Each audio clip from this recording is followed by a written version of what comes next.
Nagmamadali si Eliza papunta sa office ng boss niya. Kahit medyo masakit pa konti ang gitnang hita niya dahil sa paulit-ulit na pagangkin sa kanya ng binata buong gabi. Nagdala rin siya ng mga baon para sa kanyang boss.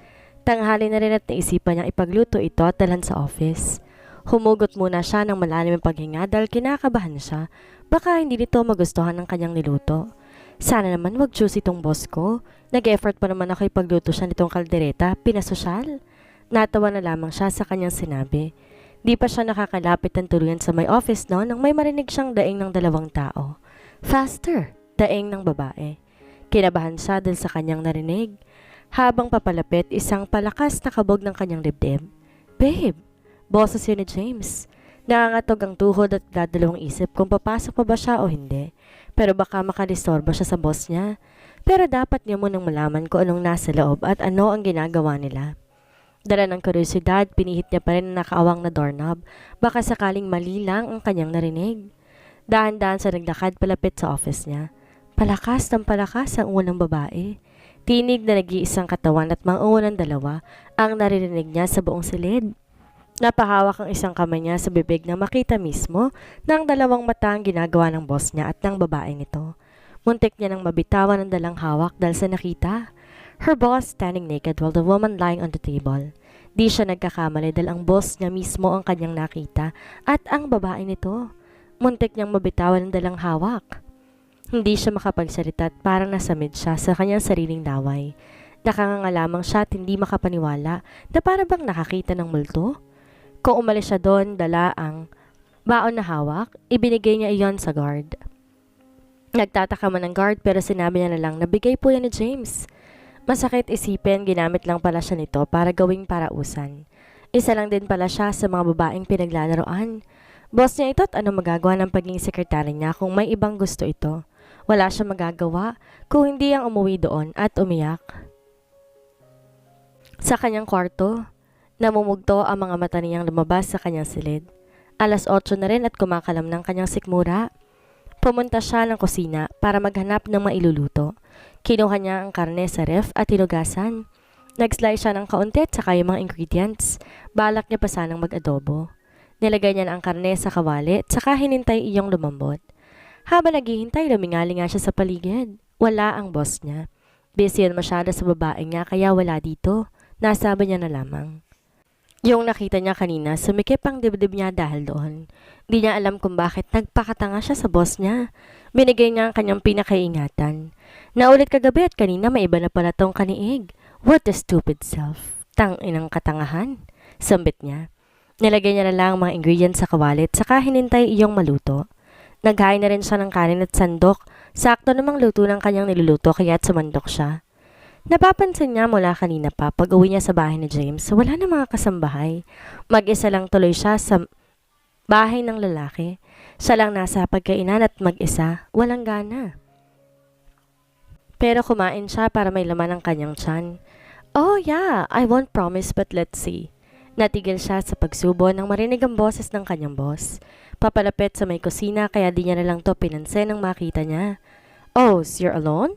Tanong nito. Mukhang masaya base sa tono nito. No response, Eliza. Snob? Umupo ito sa tapat na upuan. Kala niya siguro di ko nakita ang kabastusan nila ng babae niya kanina. Talk to me, woman. Is there a problem with you? Tanong pa ulit nito. Binitawan niya ang kutsarang hawak tsaka matamang tinitigan ng lalaki. Nakangisi ito sa kanya. Nakakapanibago lang dahil di naman siyang inisihan ito. Problem? Napaisip kunwari siya. No, sabay iling. Ayaw niyang sabihin dito ang kanyang problema. Well, hindi naman problema kasi asyomera lang naman siya. About what you saw at the office, forget it. I know you saw us doing that stuff. Pinaalala pa talaga nito sa kanya ang nangyari kanina. Kung kailan ayaw niya lang maalala pa ang mga nasaksihan kanina, inulit pa. Hanep, di siya makapasagot sa sinabi ng lalaki. Para baliwala lang para dito ang mga pinagsasabi. Di ba to nahiya na may nakakakita sa kanila? Kumain na lang ho kayo, boss. May ulam pa ho dyan. Inaantok na ho ako. Tumayo siya at saka nilagay sa lababo ang pinggang pinagkainan. Di pa man siya tuloy nakakaalis sa lababo nang hawakan siya ng lalaki sa kanyang braso. Hard to get, huh? The man smirked. Hinila niya ang braso sa kamay ng lalaki. Good night, boss. Nalangpasan niya ang binata at saka bumalik sa kanyang kwarto. Binuksan niya ang sliding door ng terrace at ang lamig ng simoy ng hangin. Dama niya yon dahil nakasuot lamang siya ng manipis na t-shirt. Maliwanag sa labas at ang garden na may iba't ibang kulay ng mga ilaw. Distansyang ilaw sa malaking gate at may isang dipang layo sa isa't isa. Di pa rin mayaalis sa kanyang isip ang nangyari. Kung kailan gusto niya na itong kalimutan, yun naman ang nagpapabalik sa alaala niya dahil binanggit pa yun ng kanyang boss kanina. Paano niya nagawang ngumiti sa akin matapos ang kahiyang ginawa nila? Wala ba siyang hiya na may nakakakita sa kanila? Sayang ang view sa labas kung ganito rin lang naman, kasama ang iniisip ko. Bumalik na lang ulit siya sa kwarto at natulog. Kinaumagahan, tapos na siyang makaligo. Tinali niya munang buhok habang pababa ng hagdan at nang madatnan niya ang binata sa may sala habang nakataon sa laptop ang paningin, kaya hindi siya nito napansin. Magpapatuloy pa sana siya nung tawagin na ang pangalan niya. Eliza, pakikuha mo nga ako ng kape. Slight lang ang tapang ha, huwag mo nang lalagyan ng asukal, ayoko ng matamis. Utos nito. Excuse me? Sa pagkakaalam ko ho kasi, hindi ako kasambahin nyo. Sekretary nyo lang ho ako at hindi ho ako maid. Secretary. Stupid. Just do it. Bakit pa kasi walang kasambahay sa bahay na to? Her bossist. Pinaalis nyo ho, kaya wag ka magreklamo na wala sila rito. Balik gagad niya. Napatingin sa kanyang binata with a puzzled look. What? Oh, I forgot. Siya naman na naguguluhan. Imposibleng makalimutan ito dahil nung isang araw lang niya pinaalis ang kasambahay para sa 1-month vacation. Should I say it again? Balik tanong ng kanyang boss. Napairap na lamang siya at pumunta sa kusina at nagtimpla ng kape. Nagdadalawang isip siya kung saan kape ba dapat, di niya na alam kung anong gantong lasa nito. Kulay brown coffee ba or itong black? Pero sabi sa kanya, slight lang. Pinaghalo niya na lang ang dalawa. Tinunaw niya ito at saka inihatid sa kanyang boss na abala sa laptop. Oh, ito na ang kape mo. Nilapag niya ito sa mesa katabi ng laptop. Thanks. Di pa rin siya nito tinapunan ng tingin. Bumalik ulit siya sa kusina at nagtimpla rin ng gatas. Bumalik siya sa sala katapat ng kanyang boss. Hey, ang pait ng lasa. Di ba sinabi ko slight lang? Bakit ang pait naman ito? At tungal pa nito. Pinag-cross niya mga binti at saka sinimsim ang gatas. Sinipatan niya ng tingin ng boss niyang di mahulmang mukha dahil sa pait ng kape. Napangisi siya dahil doon. Baka naman kahit papaano nakaganti siya rito. Wala nang sinabing brown coffee ba or black kaya pinaghalo ko yung dalawa. Ngiting tagumpay niyang tugon. Ano? Di halos makapaniwalang tanong ng lalaki. Bingi boss, di makaintindi sa isang salita lang? Sabi ko Shut up, stupid. Ikaw lang talaga yung bobo mag-utos, no? Balik tugon niya. Ngayon lang nakausap ang boss niya ng ganito. Yung mahaba-habang usapan. Nakakapanibago lang dahil nakausap niya na ito ng mahaba. Tipid kasi kung magsalita ang boss niya at kung minsan nga hindi siya napapansin. Tumunog ang cellphone nito. Naiwan siya mag-isa sa sala dahil umalis ang boss niya at nagpunta sa garden. Dahil mausisa siya, tinignan niya ang laptop ng binata. Binasa ang mga detaling nakapaloob. Detective Officer Jacob Delavine. Ano? Sino to? 2 araw niya na nakakasama sa James na weird kong kumilos. Kakaiba di tulad ng kanyang nakasanayang makita. Yung boss niya kasi may pagkamainitin ng ulo. Tipid kung magsalita o sumagot. Snob at cold. Masungit, lagi nasa loob ng silid kapag nasa bahay lang sila. Pero ngayon naninibago siya. Ibang-iba sa boss niyang nakasama halos 1 buwan na. Simula dito siya tumira at mabilang lang ang kilo sa James at halos kabisado niya na but this time there's something about this man and that she wanted to know. Detective, this case is mine. Huwag kang makialam sa kasong hinahawakan ko. Mind your own business, man. She heard a voice from the sala, then she pretended as if she did not hear it when the footsteps coming to her place. Nakapamulsa to nang bigla itong lumingon sa gawin niya na nagpagulantang sa kanya. Sino ka? She asked with a puzzled look. Niharang niya ang palad sa harapan para patahimikin ang binata. May naglalarong katanungan sa kanyang isipan. What if this man is an impostor at nagpapanggap na si James para nakawan ng bahay ang kanyang boss? Impostor ka, no? The man laughed sarcastically. Stupid. Iling-iling na sagot ng lalaki. Sino ka nga? Medyo irita na siya. Silang dalawa pa naman ang tao dito sa bahay at baka kung anong may masamang binabalak ang lalaking to sa kanya. Can you just shut up and let me introduce myself? Iritado nitong sambit sa kanya. Jacob James, twin brother. Just erase that shit out of your mind. Suplado nitong sagot sa kanya. Natulala siyang saglit. Stupid. Bakit yun pa ang nasabi ko? Halata namang kambal sila. Tapos sinabi ko pang impostor? My brother is a bonding trip with his fiancé. 1 week maybe bago sila makauwi rito. And for the little info, I'm here to guard you, stupid ah. Fiancé? Di ba kapaniwalang tanong niya rito? Natikom niya na lang ang bibig. Yung nakita mo doon sa office, that's not him if it's me and my lady. Mali na naman siya ng hinala. Napagkamalan niyang si James ang binatang nakita doon sa office ng kanyang boss. Kaya pala nag-iba ang kilos ito dahil di naman pala siya ang binatang kanyang nakilala, kundi ang kakambal niyang suplado.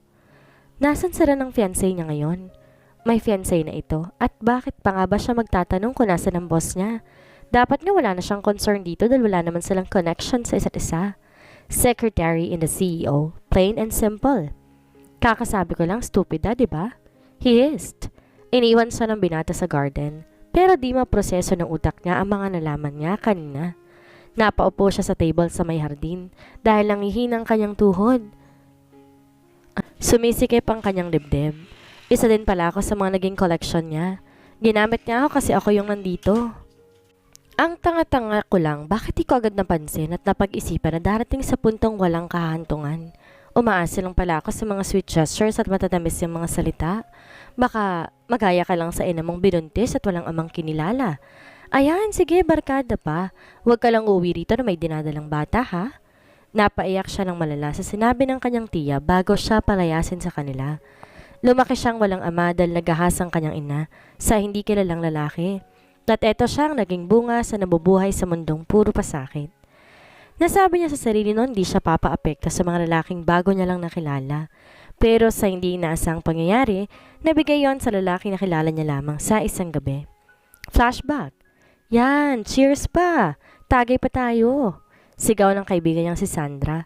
Ibinasiwas ang boteng hawak. Pinaulanan sila ng alak dahil sa ginawa nito. Medyo nalalasing na siya at unang beses niyang maglasing sa party. Birthday na kaibigan nilang si Sandra at inimbitahan ng mga kabatch ito sa college. Marami mga bisitang dumalo. May mga professionals at mga kasosyo nito sa negosyo. Sa bar ang venue kaya nandito sila at naglalasing. Sinulit na lang niya ang gabing ito dahil bukas panigurado. Tatadta rin na naman siya ng sermon ng tiyahin. Ew! Nakangawing sambit niya nung tikman ang binigay na bagong alak sa kanya. Ganyan lang talaga yan, bruha. Mapait sa una pero masasanay ka rin. Inabutan na naman siya nito ng isa pang baso. Uy, may pogi dun sa kabilang table. Sinong lalapit? Malanding saan ng baklang si Justin. 3 lang sila sa table nila at kasama na doon ang birthday celebrant. Nagkakasigawan na rin sila dahil sa lakas na nakakaakit na musika sa buong pasilyo. Pas ako, magagalit yung boyfie ko. Tanggi ni Sandra na nakatas pang 2 palad para ipahiwatig na sa muko. I'm sure di ako bet niyang si Pogi. Pagtanggi naman ni Justin. Napalingon siya sa gawing ng mga kalalakihan. Pansin niya ang nakasandal sa couch at may mga kasamang 2 lalaki na nakapatong naman ang 2 babae. Siyang nasa gitna at nakatingin din sa gawin nila. Napangisi siya na may kakaibang ngisi ang sumilay sa lamin ng binata. Ako na. Ininom niya muna ang natirang alak sa baso, tsaka nilapitan ng binata sa pwesto nito. Di niya rin alam bakit pero dala na siguro ito ng epekto ng alak na nainom. Wala na rin siya sa katinoan para alamin kung tama o mali ba itong ginagawa niya. Nung nasa tapat na siya ng bintana, tiningnan niya muna ito. Hi, can I join you here?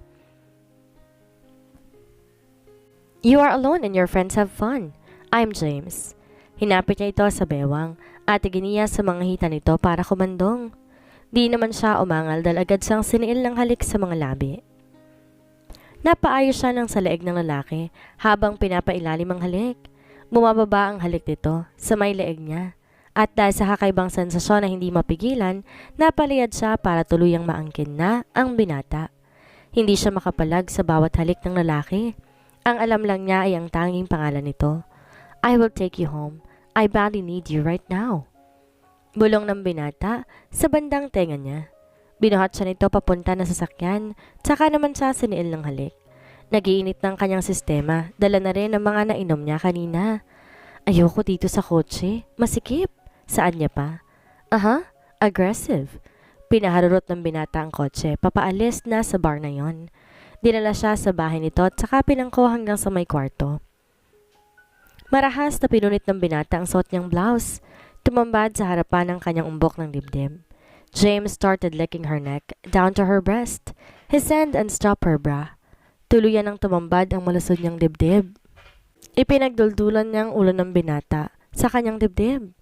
Mahinang ungol ng sipsipin niya ito. Napapikit pa siya sa ginagawa nito. Thunder's kiss moved down to her belly with the help of her hand. She unbuttoned his jeans. "What's your name, baby?" in his husky voice. "Liza." She let out a loud moan. Iniga siya nito sa kama at hinubad ng binata ang lahat ng saplot niya sa katawan. Di makaiwas ang mapanokso niyang mga mata. He has this well-built body. Damn his V-line. The abs, shit. 8-pack sa pagkakabilang niya. Namumutok na braso. Matangkad ang binata. Nasa 6'1". Gwapong lalaki kaya nga siya pumayag na dalhin na siya dito sa kwarto. Mapanokso ang kanyang mga mata. Mukha talaga siya sa isang tingin. Papayag ba siya kung di ganito kagwapo ang aangkin sa kanya ngayong gabi? Tumambad ang umiigting na pagkalalaki at handa nang sumabak sa gera. Well, dapat na nga talaga siyang maghanda dahil kung itong gabi kung kailan ipapaubahan niya ang kanyang perlas ng silanganan. Pinaibabawan kagad siya nito at binuka ng binata ang kanyang mga hita. "Are you ready?" Tumango siya. Humugot na muna siya ng malalim na hininga dahil ito ang kauna-unang ng pagkakataon na isusuko niya ang kanyang pinakaiingatan. Nakatulala lamang siya sa kawalan.